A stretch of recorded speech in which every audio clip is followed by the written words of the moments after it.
Nella stessa manovra Monti, ora, c'è anche un intervento all'articolo 5 sull'ISEE. Articolo 5 che peraltro in alcune realtà territoriali, tra cui la Sardegna, arriva già in ritardo perché ci sono già stati degli interventi di carattere normativo sul vecchio ISEE. Il vecchio ISEE cos'è? Che questo dobbiamo capire. Era l'intento di passare dal contare solo i redditi di una famiglia per determinare se quella famiglia doveva entrare gratuitamente o parzialmente gratuitamente o meno in un determinato servizio. Allora, la riflessione prima del 2000, nella fine degli anni 90 qual era? Era dobbiamo in qualche modo ponderare il reddito e una parte del patrimonio della famiglia per stabilire se e quanto deve partecipare alla spesa. In qualche modo ponderare il reddito di una famiglia.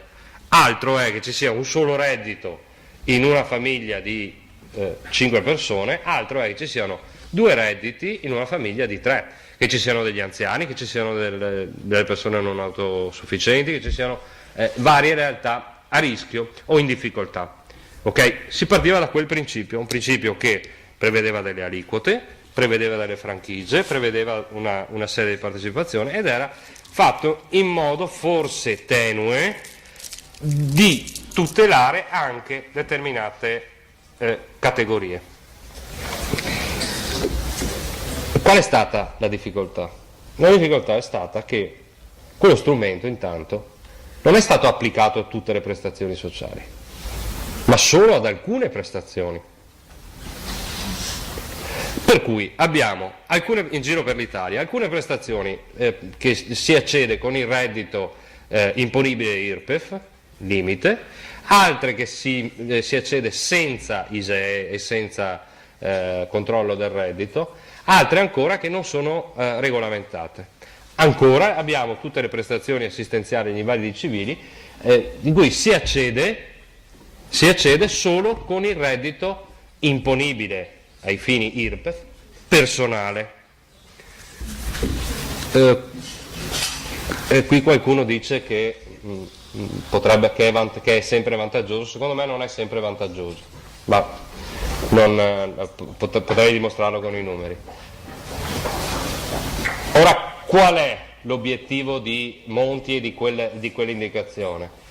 Applicarlo a tutte le prestazioni sociali e assistenziali, quindi anche le provvidenze economiche, rivedere i criteri per far pesare di più il patrimonio,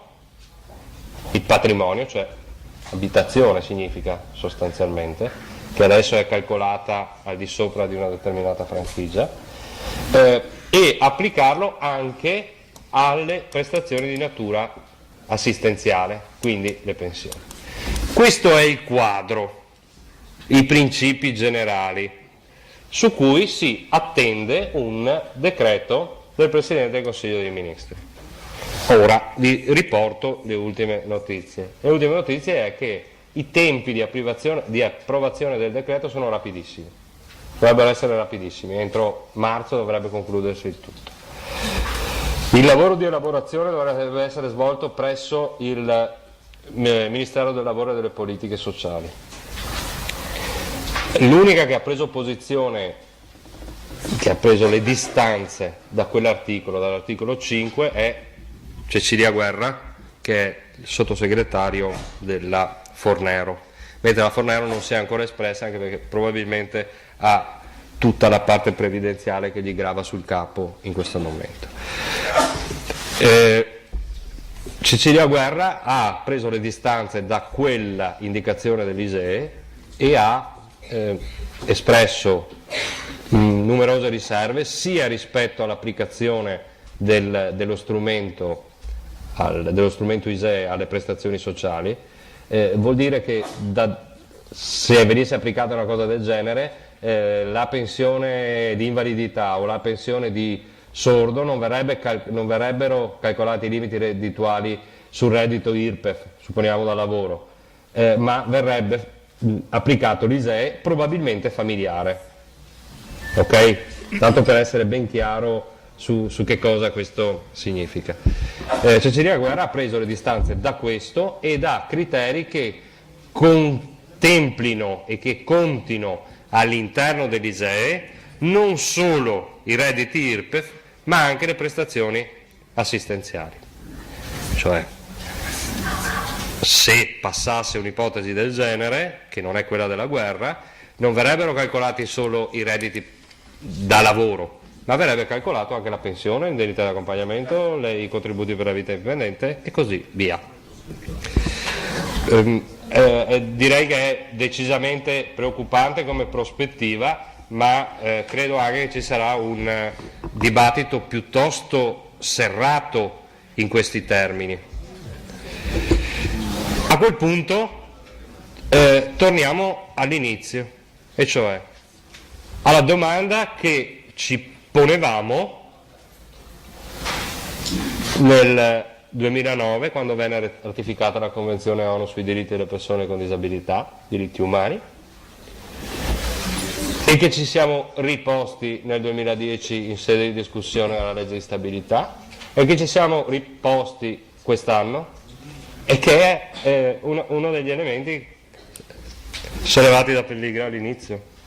Possono i diritti umani essere compressi da vincoli di bilancio? Fino a che punto possono essere compressi i diritti umani e civili per una questione di vincolo di bilancio? Tenete presente che questa domanda non riguarda solo le politiche sociali, non riguarda solo gli interventi di sostegno ai singoli o alle madri di cui dicevo prima, ma riguarda anche la sanità, riguarda anche la salute, riguarda anche la garanzia dei servizi. Questo significa condizionare e mettere da parte tutto quello che avevamo tentato in questi anni in termini di progettazione partecipata o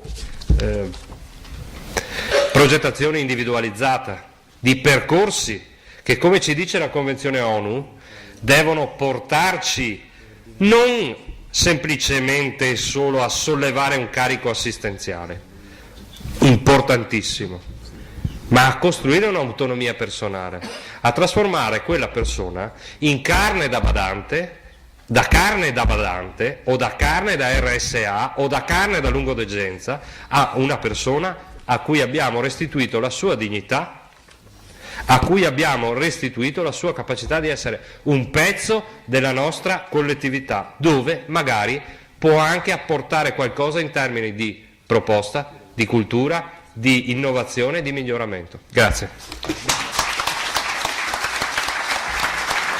Grazie.